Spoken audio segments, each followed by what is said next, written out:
Rice நம்ம இப்போ பண்ண போகிறது பூண்டு குழம்பு. இந்த பூண்டு குழம்புக்கு ஆல்ரெடி நான் வந்து இன்ஸ்ட்ரக்ஷன்ஸ் கொடுத்துட்டேன். என்னென்னா மறந்துட்டேன். பூண்டு வந்து ஃப்ரை பண்ணணும். ஸோ ஃப்ரை பண்ணாமல் நான் வெங்காயம் தக்காளி எல்லாமே ஃப்ரை பண்ணிட்டேன். ஸோ நான் இப்போ ஃபஸ்ட்லேருந்து ப்ரொசீஜர் வந்து ஸ்டார்ட் பண்ணுறேன். அந்த இதை வந்து நான் வேறு பாத்திரத்துக்கு சேஞ்ச் பண்ணிட்டேன். இந்த பூண்டு வதக்கிறதுக்கு ஃபஸ்ட்டு கொஞ்சம் ஆயில் விட்டு அதில் இந்த பூண்டை வந்து நம்ம சேர்த்துட்டோம். எதுக்கு நம்ம பூண்டை வந்து இப்படி எண்ணெயில் ஃப்ரை பண்ணி சேர்த்துக்கிறோம் அப்படின்னு பார்த்தீங்கன்னா, அப்போ தான் அந்த பூண்டு வந்து எல்லா பக்கமும் நல்லா ஒன்று போல் வெந்து வரும். அப்படி இல்லாமல் நீங்கள் இந்த வெங்காயம் தக்காளி எல்லாம் போட்டு வதங்கினதுக்கு அப்புறம் பூண்டு போட்டிங்கன்னா அந்த பூண்டு வந்து அந்தளவுக்கு வெந்து வராது, சாப்பிடும்போதும் அவ்வளோ டேஸ்ட்டாக இருக்காது. ஸோ அதுக்காக நம்ம வந்து பூண்டை ஃபஸ்ட்டு ஃப்ரை பண்ணிக்கிடுவோம். இது கூட வந்து நீங்கள் கடுகு கருவேப்பிலை ஆட் பண்ணிவிட்டு கூட நீங்கள் இந்த பூண்டை வந்து ஃப்ரை பண்ணிக்கலாம். ஆக்சுவலி நான் மறந்ததுனால நான் இப்படி பண்ணுறேன் ஃப்ரெண்ட்ஸ். ஸோ நீங்கள் எதுவும் நினச்சிக்காதீங்க. இந்த டைமில் நீங்கள் கவனிக்க வேண்டிய விஷயம் என்னென்னா, அடுப்பை லோ ஃப்ளேமில் எப்போவுமே வச்சுக்கோங்க. ஏன்னா லோ ஃப்ளேமில் வச்சு இந்த பூண்டை நீங்கள் வதக்கும் போது மட்டும்தான் அந்த பூண்டு வந்து எல்லா பக்கமும் நல்லா சரி சமமாக வெந்து வரும். அப்படி இல்லைன்னு வச்சுக்கோங்களேன், அந்த பூண்டு வந்து கரிஞ்சு போக வாய்ப்பு இருக்குது. வெளியில் கரிஞ்சும் உள்ளே வந்துட்டு வேகாமையும் இருக்கிறதுக்கு வாய்ப்பு இருக்குது. ஸோ எப்போவுமே இந்த அடுப்பு ஃப்ளேமை வந்து பூண்டு வதக்கும் போது லோ ஃப்ளேமில் வச்சுக்கோங்க. பார்த்திங்கன்னா பூண்டோட கலர் வந்து சேஞ்ச் ஆகுறது உங்களுக்கே நல்லாவே தெரியும். இந்த கலர் வந்து இன்னும் நல்லா சேஞ்ச் ஆகணும். ஆனால் அதே சமயத்தில் பூண்டு வந்து கரிஞ்சு போயிடக்கூடாது. அதுலேயும் நல்லா கான்சன்ட்ரேட் பண்ணிக்கோங்க ஃப்ரெண்ட்ஸ். பார்த்தீங்களா ஃப்ரெண்ட்ஸ், முன்னாடி இருந்ததை விட இப்போ வந்து இந்த பூண்டு இன்னும் கொஞ்சம் கலர் சேஞ்ச் ஆகிருக்குது. இந்த ஸ்டேஜ் வந்து பர்ஃபெக்ட் ஸ்டேஜ். ஸோ இந்த ஸ்டேஜில் நீங்கள் என்ன பண்ணலான்னா, நம்ம வெங்காயம் தக்காளி எல்லாமே போட்டு வதக்கணும். பட் நம்ம ஆல்ரெடி வதக்கி தனியாக எடுத்து வச்சிட்டதுனால இந்த ஸ்டேஜில் நம்ம என்ன பண்ணுறோம், ஜஸ்ட் அதை ஆட் பண்ணுறோம். ஜஸ்ட் அதை ஆட் பண்ணிவிட்டு மிக்ஸ் பண்ணி விட்டுறோம். நீங்கள் யோசிக்கலாம், எதனால இந்த கருவேப்பிலை இந்த கலர் வந்து கொஞ்சம் பிளாக் கலர் மாதிரி ஃபீல் ஆகுது அப்படின்னு சொல்லிட்டு. ஒன்றும் இல்லை, நான் வந்து ட்ரையாக இருக்கக்கூடிய கருவேப்பிலை சேர்த்தேன். அதாவது ஃப்ரெஷ்ஷாக இல்லாமல் ட்ரையாக இருக்கக்கூடிய கருவேப்பிலை சேர்த்ததுனால இந்த கலர் வந்து இப்படி சேஞ்ச் ஆகிருக்கு. பட் எந்த பிரச்சனையும் இல்லை, இதுவும் ஒன்றும் பிரச்சனை இல்லை. டேஸ்ட்டில் எந்த டிஃப்ரென்ஸும் வராது. டேஸ்ட் நல்லாயிருக்கும் ஃப்ரெண்ட்ஸ்.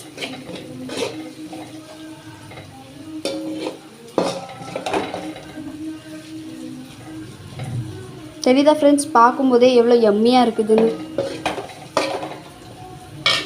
சாரி கைஸ், நான் வீடியோ ரெக்கார்ட் பண்ண மறந்துட்டேன். இன்றைக்கி நம்ம வந்து பூண்டு குழம்பு எப்படி வைக்கலாம் அப்படின்னு சொல்லி பார்க்க போகிறோம். டேஸ்ட்டான இந்த பூண்டு குழம்பை நம்ம வீட்டில் செஞ்சு வச்சோன்னா எவ்வளோ சாப்பாடு செஞ்சு வச்சாலும் சரி, பூண்டு குழம்பே பிடிக்காதவங்களாக இருந்தாலும் சரி, இதை விரும்பி சாப்பிடுவாங்க. அவ்வளோ டேஸ்ட்டாக இருக்கும் இந்த குழம்பு. இதுக்கு வந்து உங்களுக்கு எந்த குவான்டிட்டிக்கு என்ன தேவையோ அந்த அளவுக்கு நீங்கள் எடுத்துக்கோங்க. அளவுக்கு அதிகமாக ஊற்றணும் அப்படிங்கிற அவசியம் இல்லை. தேவையான குவான்டிட்டியில் ஆயில் எடுத்துக்கோங்க. என்ன ஆயிலாக வேணாலும் எடுத்துக்கலாம். இது நீங்கள் நல்லெண்ணெயில் பண்ணிங்கன்னா இன்னும் வந்து டேஸ்ட்டு அட்டகாசமாக இருக்கும். இப்போது இதில் கடுகு, இதில் நான் என்னெல்லாம் போட்டிருக்கேன்னா கடுகு ப்ளஸ் வந்துட்டு கருவேப்பிலை, அதுக்கப்புறம் வெங்காயம், அதுக்கப்புறம் தக்காளி. இதே வெங்காயத்தையும் தக்காளியும் நல்லா பொடியாக நறுக்கி போட்டிருக்கேன். இப்போ ஸ்டவ் வந்து சிம்மில் இருக்குது. இப்போ நான் ஹை ஃப்ளேமில் வச்சுக்கிடுறேன். அப்பப்போ ஹை ஃப்ளேம்லேயும் வச்சுக்கிட்டு லோ ஃப்ளேமுக்கும் சேஞ்ச் பண்ணிக்கோங்க. அப்போ தான் இந்த தக்காளி நல்லா வதகும். அதே நேரத்தில் கரிஞ்சு போகாமையும் இருக்கும். கரிஞ்சு போயிடுச்சுன்னா இதோட டேஸ்ட் வந்து ரொம்ப மோசமாயிடும். அப்போ நீங்கள் எதிர்பார்த்த அந்த டேஸ்ட் வந்து வராது.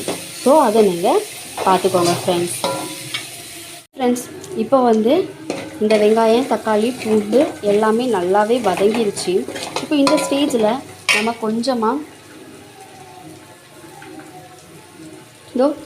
இந்த குவான்டிட்டியில் மஞ்சள் பொடி எடுத்துக்கிறோம். அதாவது ஒரு 1/4 டீஸ்பூன். அதே மாதிரி ஒரு 1லேருந்து 1.5 டீஸ்பூன் வரைக்கும் நம்ம வந்து மிளகாய் பொடி எடுத்துக்கிறோம். அதே மாதிரி 1லேருந்து 1.5 டேபிள் ஸ்பூன் வரைக்கும் நம்ம மல்லிப்பொடி எடுத்துக்கிறோம். இதை போட்டுட்டு இதை நம்ம வந்து நல்லா மிக்ஸ் பண்ணி விடணும்.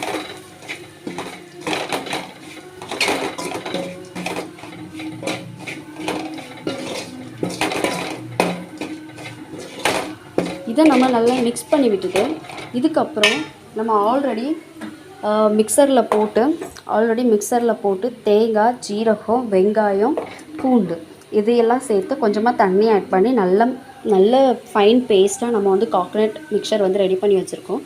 இதை இதில் நம்ம ஆட் பண்ணிக்கிடலாம்.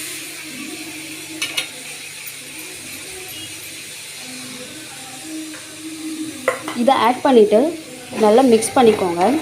இது கூட ஒரு லெமன் சைஸ் அளவுக்கு புளியை நம்ம என்ன பண்ணியிருக்கோம்னா தண்ணியில் அரை மணி நேரத்துக்கு முன்னாடி ஊற போட்டு வச்சுருக்கிறோம். அதையும் நம்ம வந்து என்ன பண்ணிக்கலாம்னா ஆட் பண்ணிக்கலாம். பட் இந்த ஸ்டேஜில் இல்லை, அதுக்கு கொஞ்சம் டைம் ஆகணும். இந்த மசாலா வந்து நல்லா வந்து ஃப்ரை ஆகணும். இதோட மசாலா நல்லா வெந்தால் மட்டும்தான் இந்த குழம்பு வந்து சூப்பர் டேஸ்ட்டாக இருக்கும். இப்போ நீங்கள் நினைக்கலாம், இதை வந்துட்டு எப்படி வேக வைக்கிறது, கட்டியாலாம் இருக்குது, தட் மீன்ஸ் வாட்டர் குவான்டிட்டி இல்லாமல் இருக்குதே, எப்படி வேக வைக்கிறது அப்படின்னு நீங்கள் ஃபீல் பண்ணிங்கன்னா, ஆல்ரெடி நீங்கள் வந்துட்டு மசாலா அரைச்சி வச்சுருக்கீங்கள்ல, அதாவது கோகனட் மிக்சர் ரெடி பண்ணி வச்சுருக்கீங்கள்ல, அதில் கொஞ்சமாக புளி ஆல்ரெடி நான் வந்து நானே போட்டு வச்சுருக்கேன். இந்த வாட்டரை கொஞ்சமாக விட்டு புளி வாட்டர் கொஞ்சமாக சேர்த்துட்டு இதை நல்லா வாஷ் பண்ணிவிட்டு இந்த குவான்டிட்டியை இதில் நம்ம ஆட் பண்ணிக்கலாம். ஆட் பண்ணிவிட்டு நல்லா நம்ம வந்து மிக்ஸ் பண்ணி விட்டுடலாம் கைஸ்.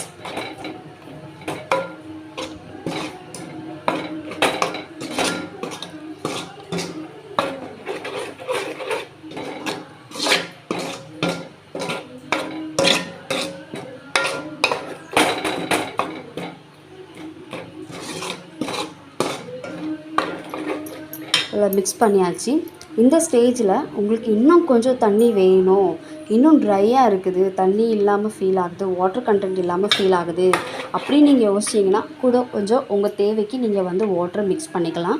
மிக்ஸ் பண்ணிவிட்டு கொஞ்சம் ஹை ஃப்ளேமில் வச்சு நம்ம மிக்சரை வந்து இதை நல்லா மிக்ஸ் பண்ணி விட்டுக்கோங்க. நீங்கள் எவ்வளோ தூரம் இதை நீங்கள் வதக்குறீங்களோ, எவ்வளோ தூரம் இது வந்து வதங்கி எண்ணெய் பிரிஞ்சு வருதோ அந்த அளவுக்கு குழம்போட டேஸ்ட்டு வந்து நல்லாயிருக்கும். ஸோ அதை பார்த்துக்கோங்க ஃப்ரெண்ட்ஸ்.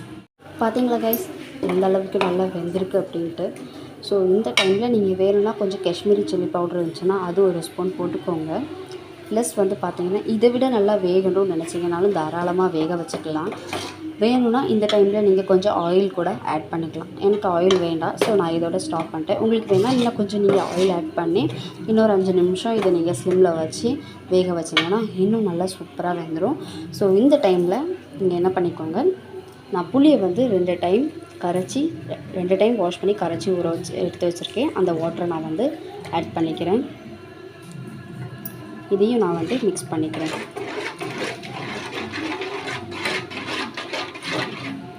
இதை நான் மிக்ஸ் பண்ணிவிட்டு இப்போது இந்த ஸ்டேஜில் நமக்கு தேவையான அளவுக்கு தண்ணி வந்து ஆட் பண்ணிக்கலாம். இந்த ஸ்டேஜில் தேவையான அளவுக்கு தண்ணி நம்ம ஆட் பண்ணிக்கலாம். உங்களுக்கு எந்த அளவுக்கு தண்ணி வேணுமோ அந்த அளவுக்கு நீங்கள் வந்து ஆட் பண்ணிவிட்டு மிக்ஸ் பண்ணி ஒரு மூடி போட்டு மூடி வச்சுருங்க. ஒரு 10 மினிட்ஸ் வந்து ஸ்லிம்மில் இருக்கட்டும். நல்லா கொதித்து எண்ணெய் பிரிஞ்சு வர ஸ்டேஜில் ஆஃப் பண்ணி இறக்கிடுங்க கைஸ். இவ்வளோதான் குழம்பு. நான் வந்து லாஸ்ட் ஸ்டேஜ் உங்களுக்கு காட்டுறேன். சாரி கைஸ், எல்லாமே சொன்னேன், ஆனால் சால்ட் ஆட் பண்ண சொல்ல மறந்துட்டேன். இந்த ஸ்டேஜில் கொஞ்சம் சால்ட் போட்டுக்கோங்க, உங்களுக்கு தேவையான குவான்டிட்டியில் போட்டு மிக்ஸ் பண்ணிக்கோங்க.